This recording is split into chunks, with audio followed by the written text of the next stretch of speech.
Welcome, everybody, to the latest edition. This is the Ultimate Cleveland Guardians Show. I'm Adam the Bull. He's Zach Meisel, and we got plenty to get to today. The Guardians win their home opener. Triston McKenzie bounces back. And what's the fallout for Shane Bieber? Plus, the Guardians have a big 3-game series with the Yankees this weekend, an early test to just determine just how good they are. That's all coming up on this latest edition of the Ultimate Cleveland Guardians Show, part of the Ultimate Cleveland Sports Family.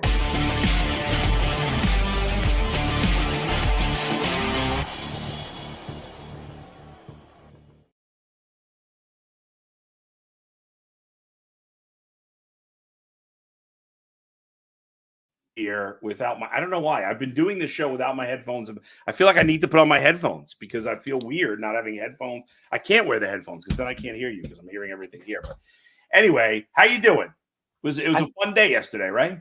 I think we need a new flyover for our intro because there are all the new renovations. It looks so different.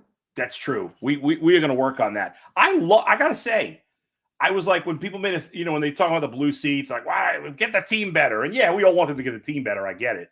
I think the blue seats look awesome. I think it's a huge improvement. And getting rid of those stupid shipping containers in the outfield. Love it. I think it'll look better when it's all blue. The blue/green is a little strange to digest right now. But there are other parks. I mean, I know Yankee Stadium, it's obviously, they've got navy seats. I think Nationals Park, they've got navy there, and it looks good. I think it'll look good in the end. I'm very curious to see what the ballpark looks like with the renovations. It was cool yesterday with the place packed. So the areas where it's more of a party scene in the upper deck in right field or the new terrace garden in left field, those look great. But I want to see what it looks like when there are 8,000 people in there and not 35,000. Yeah, that's true. And I guess maybe we'll find that out today. Although the weather's so gorgeous, I wonder if maybe the crowd, between the team getting off to this great start, 8-2, which we'll get to in a second, and the fact that the weather's, perfect. I mean, yesterday had to be the nicest home opener in forever that I can remember. Maybe the crowds will be a little bigger today. I know the White Sox are not much of a draw. I think the crowds will be big this weekend, certainly with the Yankees coming to town, right?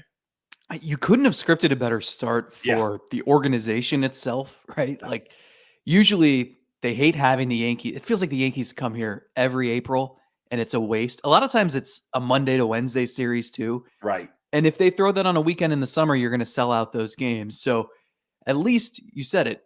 The weather's good. Team's off to a good start. There is reason to go downtown. Maybe everyone's still riding a high after the Eclipse when they, I don't know, had a come to Jesus moment, had an epiphany, cried. I saw the whole gamut yesterday. So. I know people were screaming, they were crying. It was bizarre, but it was cool. I mean, the scene at the ballpark looked awesome. Yeah, it was strange. I didn't know what to expect. The funny thing is, I was talking to some players beforehand.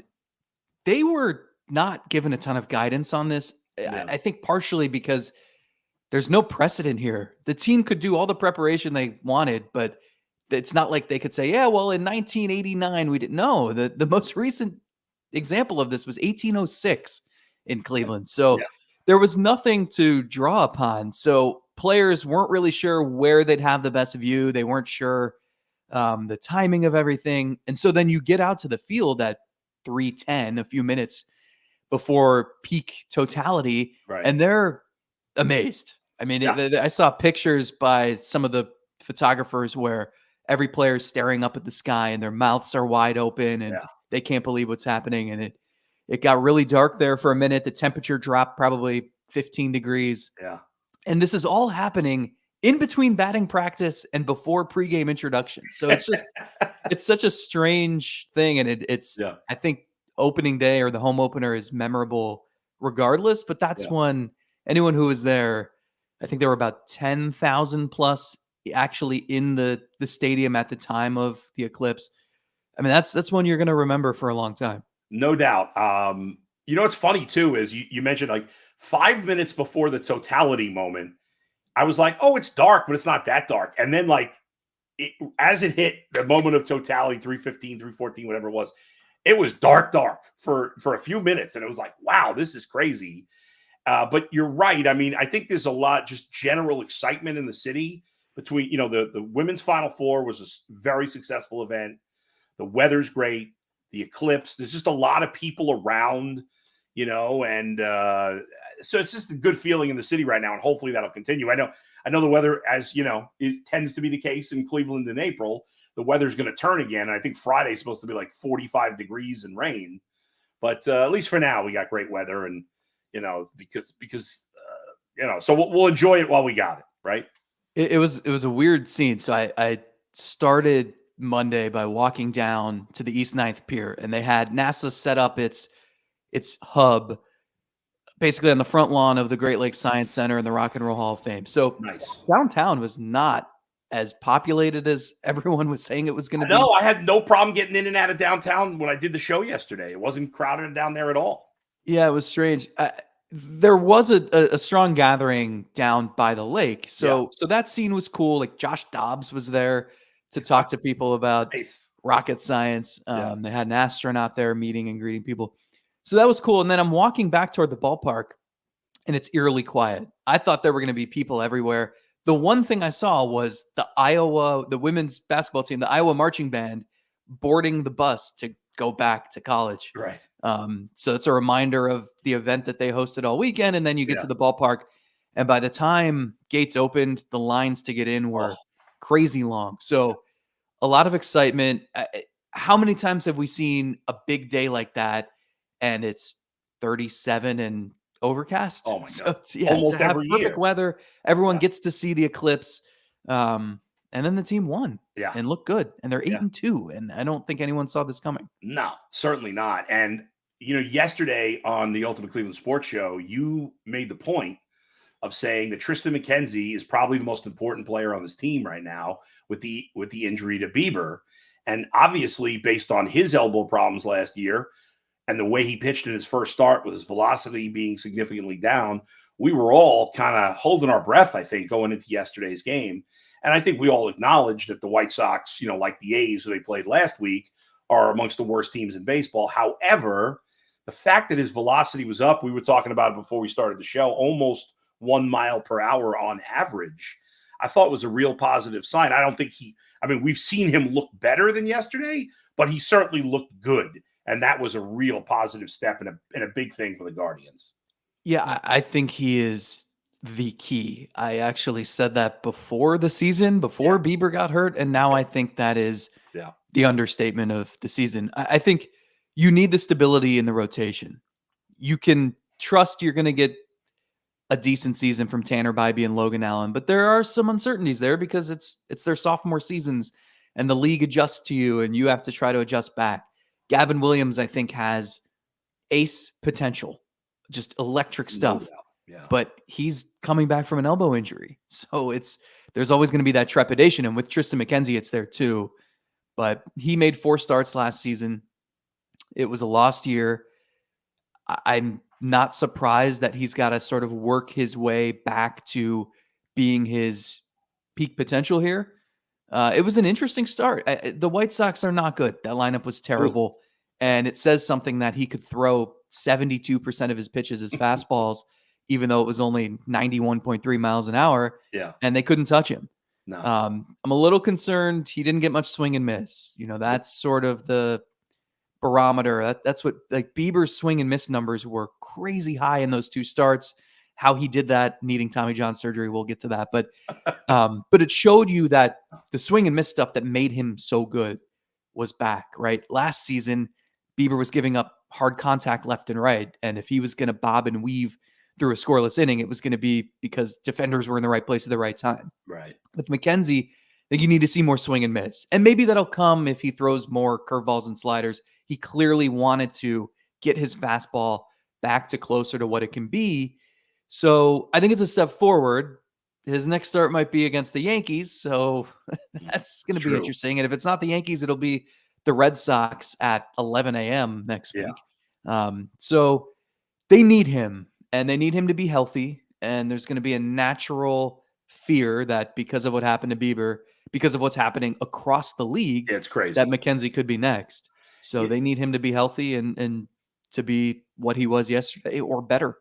I think the hope maybe is that, whenever you whenever you deal with an injury, there's some mental hurdles to get over. So, maybe it's just a matter of him not feeling totally comfortable cutting it loose or having more variety in his pitches. I guess time will tell. And we just, with injuries with pitchers, it's like, yeah, you can sit and worry about McKenzie getting hurt. You were all thinking about it. But like you said, I mean, it seems to be an epidemic in the league.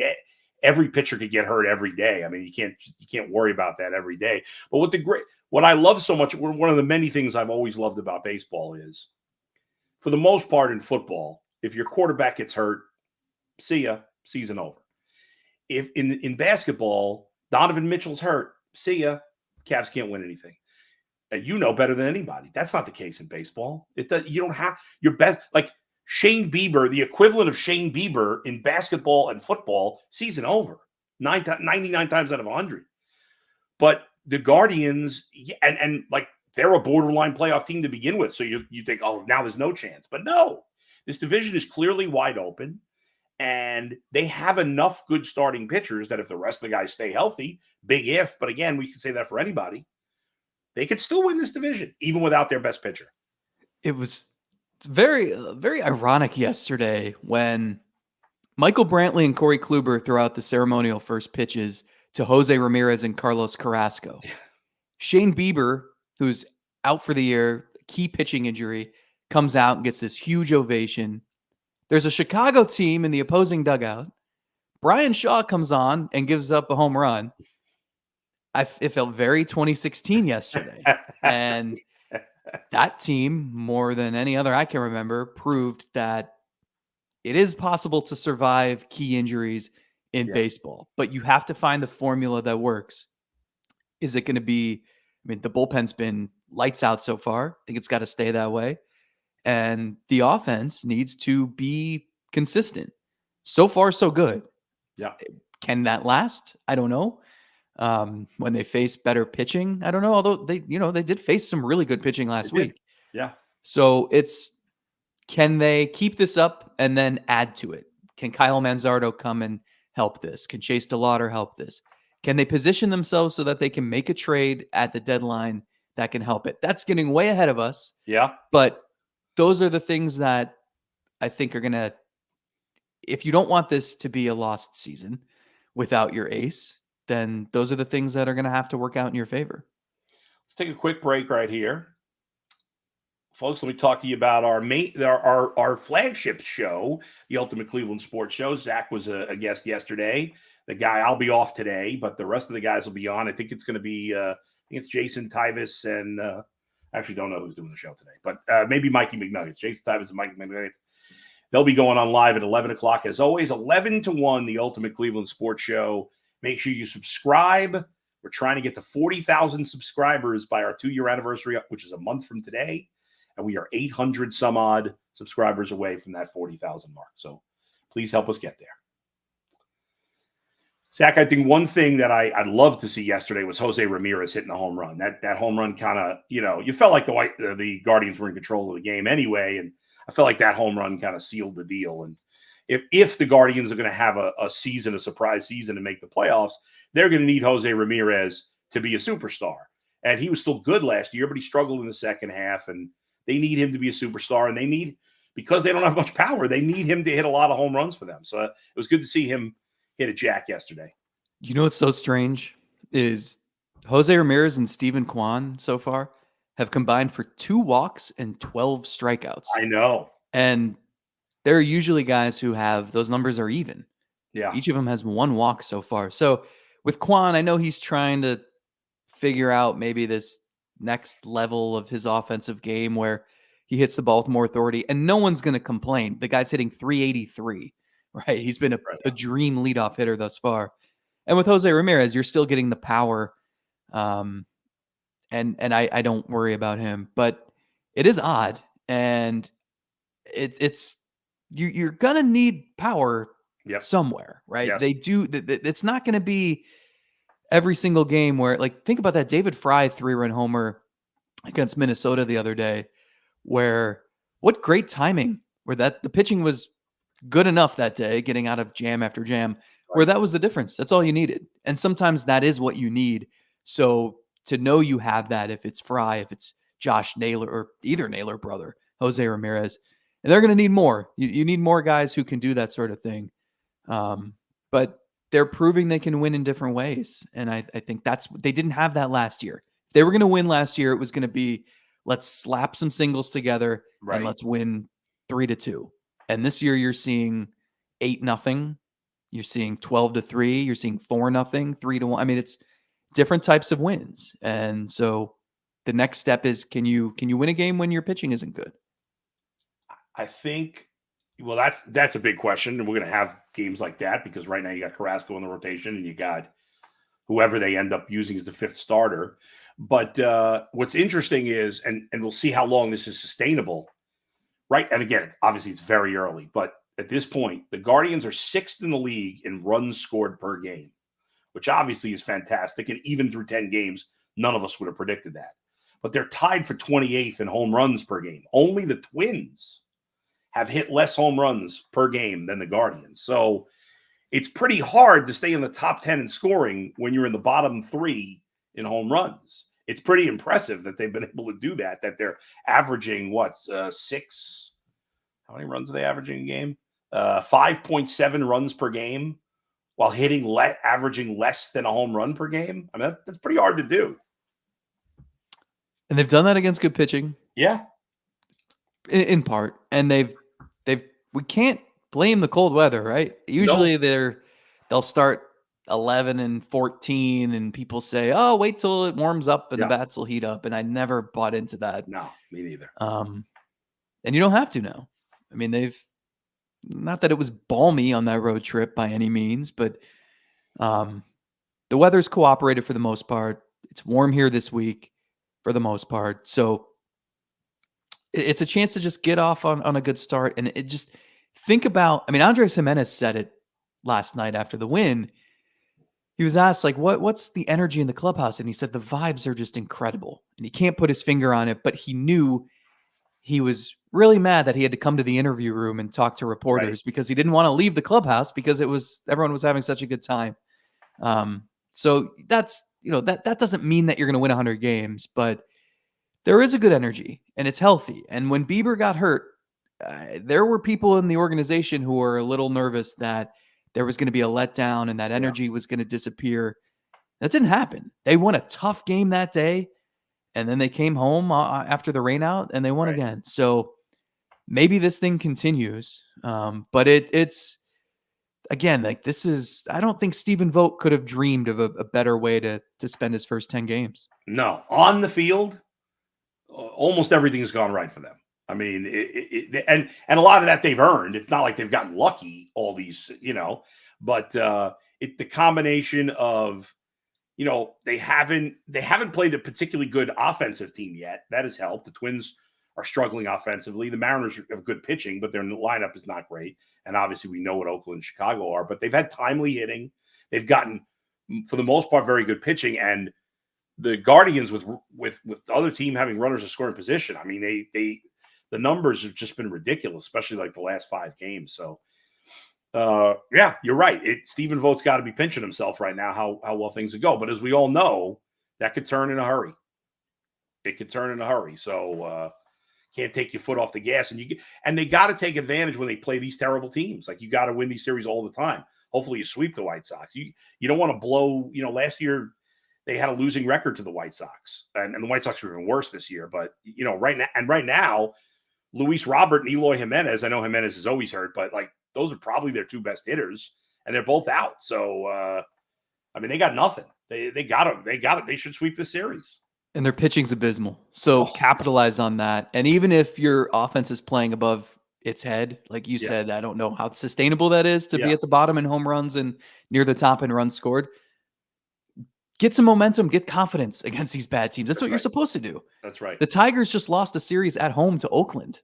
Okay, so I mean, it's early, it's cold, whatever excuse you want to make. I mean, I don't know what this Guardian season is going to wind up being. Yeah. In 2002, I think they started 12-2. Yeah. And by the All-Star break, they fired their manager. So you never know, but it beats the alternative. If they were sitting here at 3-7, we would be ripping them up and down. Oh, God. And you'd be questioning moves that they made or didn't make, and we'd be wondering when they're going to get Manzardo and DeLauder up here, and Right. how to build for next season. That's not the case. So when even if you surprise yourself, when you get off to a start like this, capitalize it. Keep the momentum going any way you can. And like in 2016, they didn't go into that season thinking, hey, this is probably a World Series year. Remember, they had that 14-game winning streak. Yep. That capped by that 19-inning game in Toronto. And that opened their eyes to, I mean, their opening day lineup had Juan Uribe and Marlon Byrd and Colin Cowgill. Like they weren't planning Colin Cowgill. That's a good one. They weren't planning to run away with the division, but sometimes you have what it takes and you don't even realize you do. Yeah. And you get to a point where you believe in it. And so they just have to do that. Keep this up for a little while and then go chase something. And as we talked about with the injuries before, as you said, like they basically had Kluber, Andrew Miller, and Cody Allen in the playoffs. And those are the only three pitchers they trusted the entire postseason. It still baffles me to this day that there are fans who think of Corey Kluber as a bad postseason pitcher because of what happened in Game 7, which is patently absurd because we all remember Andrew Miller, but really without Kluber, there's no way they get to the World Series. They don't win a series, let alone get to the World Series.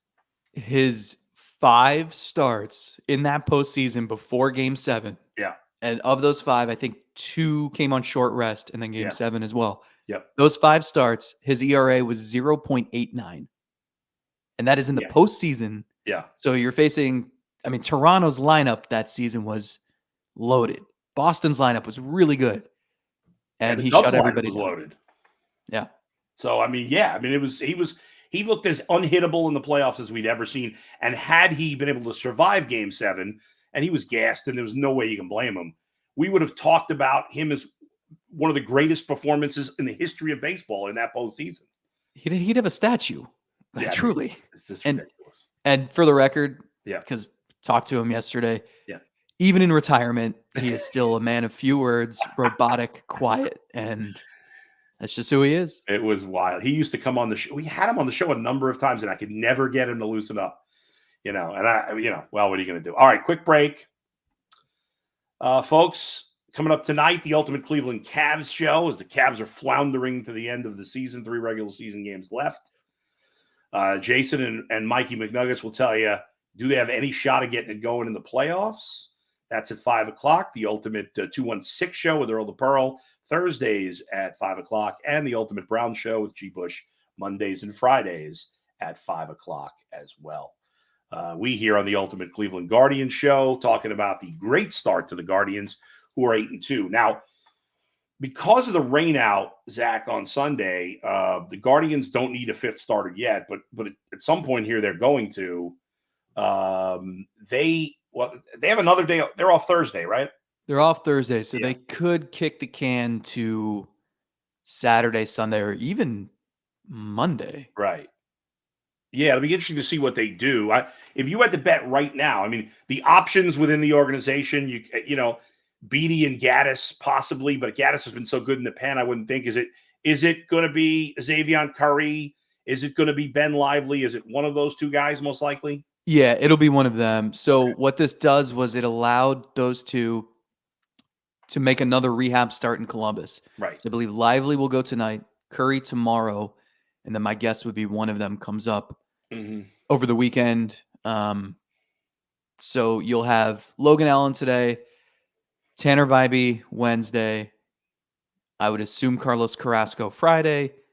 And then decisions. I mean, they could go McKenzie Saturday if they want, or they could, I think you'd probably go McKenzie Saturday and then slot in the 5th guy Sunday. Or you could, the off day again, you could go Logan Allen Sunday. Yeah.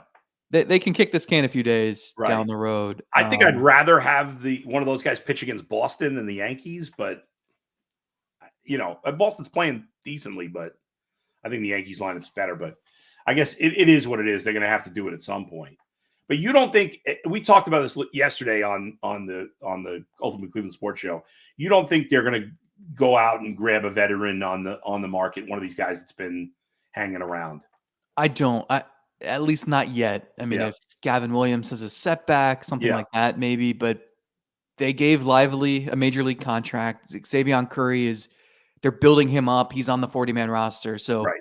those are guys that I don't know how good they can be, but they're going to get chances. And if you're bringing someone in, first of all, there's a reason that it's 2 weeks into the season and they don't have a job, but also they're going to have to work their way up and build up the pitch count. And so by the time they do that, Gavin Williams will be back. So I don't see that happening. They, if you look at, you look at some of the lists of best prospects for the Guardians, MLB or Baseball America, whatever, most of their top pitchers are now in the big leagues because it was Williams and Bybee and Allen.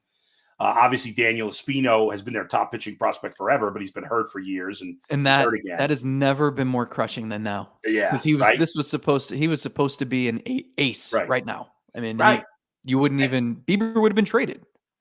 Right, exactly, 100%. But he can't stay healthy, and most of their top 10 prospects are hitters at this point, and there are few other top prospects in the top 20, top 30 list are mostly A-ball pitchers. So I know Joey Cantillo is somewhere on the list, but he's hurt too. He's out, 2 months with a hamstring injury. Mm-hmm. So there's no, the answers to these guys we know. These kind of, I hate to call Xavier Curry a journeyman, but that's how he feels like he's going to be in that group. This is it. This is it for now. Whether it's these guys within the organization or if they went and signed Zach Greinke or whoever, at this point, there's no great answer. They're just going to have to get lucky that somebody can eat innings. Yeah, you're trying to survive, yes, which is not the formula you want to go by in mid-April, but the hope is Gavin Williams can come back in 3-4 weeks maybe. Yeah. And he fills one of those spots and you feel good about him. And then you're only relying on one question mark, whether it's Carrasco or Curry or Lively. Right.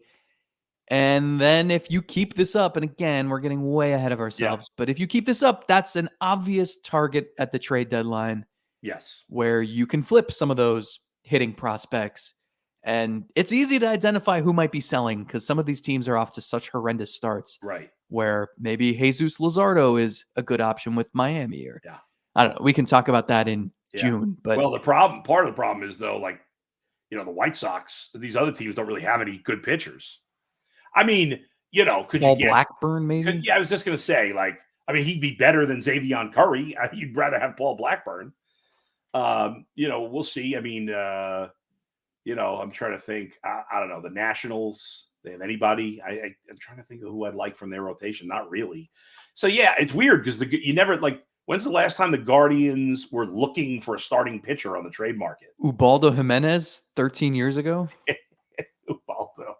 But think about that. Yeah. I mean, they went out and got the best one available. Yeah. I mean, he was like the best pitcher in the league the year before. Yeah. So there are examples of them being bold in these situations. Yeah. I mean, the Andrew Miller trade too.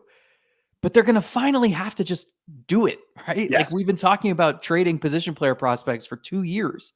Right. So no doubt. I actually think you mentioned Luzardo. I mean, the Marlins, he's a good target. I know he got smoked by the Yankees yesterday, but he's a good pitcher. I mean, he's of the bad teams, he's probably the best pitcher that I can think of.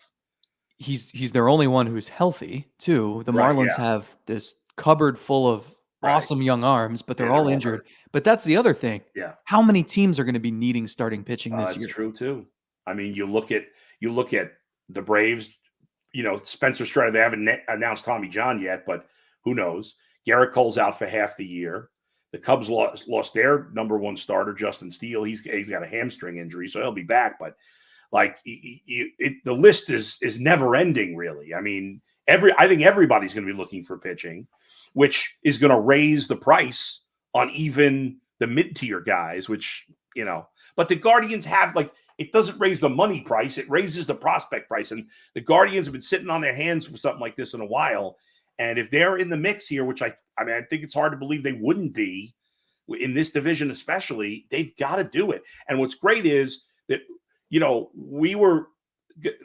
I shouldn't say it's great because we don't want him to be hurt, but the only bright side, and it's a small one, of Shane Bieber being hurt is that we don't have to worry about him being traded the whole season and that hanging over the team. It does make you wonder what you could have gotten for him, though. Oh, my God, yes. But, yeah, I think I don't know the answer to this because there's a lot to sort through before it comes to it, but I would think that he's probably in line to sign some sort of pillow deal where it's Right. a smaller salary for year one as he rehabs and comes back at some point next summer. And then year two is like Tyler Mahle did 2 for 22 million. Year one was 5.5 mil. And that's this year.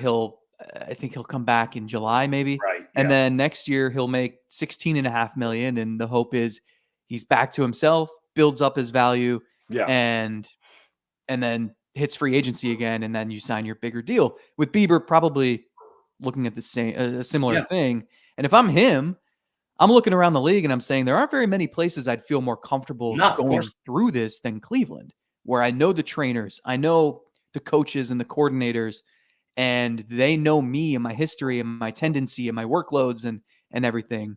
So I don't know. Like, this isn't a position Cleveland's been in before. But maybe it makes sense. It certainly went from a 0% chance he'd stick around after this year to a non-0% chance. Right. No doubt. It's going to be interesting to see, but that's another conversation for another day. Zach, great stuff as always. Pitching matchup tonight. What do we got tonight? Between I can't even remember now off the top of my head. You got Logan Allen against White Sox starter number 2. To be determined. They are so bad. I mean, their entire rotation stinks. Their bullpen Michael is terrible. Soroka. What's that? Michael Soroka. Oh, Soroka's going. He's got some talent, but he's been a mess. Their bullpen, I don't even know who their closer. Do they even have a closer? Have they had a save situation? I can't remember. Yeah, you got to have the lead in the 9th inning. Zach, enjoy the beautiful weather today. We'll talk to you next week. Be back on Monday, I think. Or next Monday is the Red Sox game. So we'll figure it out, folks. We'll let you know. Thanks, everybody, for joining us. Please hit the subscribe button. Please give us a thumbs up for a like. Make sure you check out Zach's podcast as well with TJ Zuppe. When are you guys recording the next edition of Selby's Godcast? I believe Thursday's off day. Thursday's off day. All right, check that out. Those guys do a great job as well. We'll talk to you next time. Where else but right here on the Ultimate Cleveland Guardians Show. See you next time.